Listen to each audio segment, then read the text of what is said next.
तिवसा तालुक्यातील गुरुकुंज मोजरी येथील गुरदेव परिसरात 28 वर्षीय युवकाने विहिरीत उडी घेऊन आत्महत्या केल्याची धक्कादायक घटना गुरुवारी 20 ऑगस्ट रोजी रात्री घडली। या घटनेमुळे परिसरात हळहळ व्यक्त होत असून राऊत कुटुंबावर दुःखाचा डोंगर कोसळला आहे। शुभम अरुणराव राऊत वय 28 वर्ष, राहणार गुरुदेवनगर गुरुकुंज मोजरी असे मृत युवकाचे नाव आहे। मिळालेल्या माहितीनुसार शुभम हा गवंडी काम करून आपल्या कुटुंबाचा उदरनिर्वाह चालविण्यासाठी हातभार लावत होता। तो अविवाहित असून आई वडिलांचा तो एकुलता एक मुलगा होता।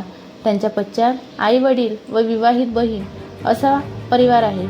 गुरुवारी 20 ऑगस्ट रोजी रात्री सुमारे 10 वाजताच्या सुमारास गुरुकुंज मोजरी येथील दिंडेकर कॉलनी परिसरातील जुन्या पिंपळाच्या विहिरीत शुभमने उडी घेतल्याची घटना घडली।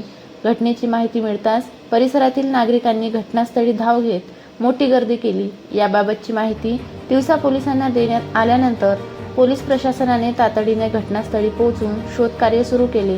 मात्र रात्रीची वेळ आणि विहिरीतील पाणी खोल असल्यामुळे शोधकार्यात अडचणी निर्माण झाल्या। त्यानंतर शुक्रवारी 21 ऑगस्ट रोजी सकाळी सुमारे 9 वाजता अमरावती येथील बचाव व शोध पथकाला पाचारण करण्यात आले।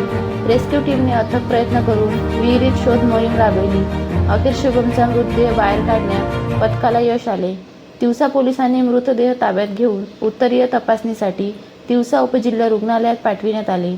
शुभमने आत्महत्या करण्याचे नेमके कारण अद्याप स्पष्ट झालेले नाही। या प्रकरणाचा पुढील तपास तिवसा पोलीस प्रशासन करीत आहे। शुभमच्या अकाली निधनामुळे गुरुकुंज मोजरी परिसरात हळहळ व्यक्त होत असून राऊत कुटुंबावर दुःखाची छाया पसरली आहे।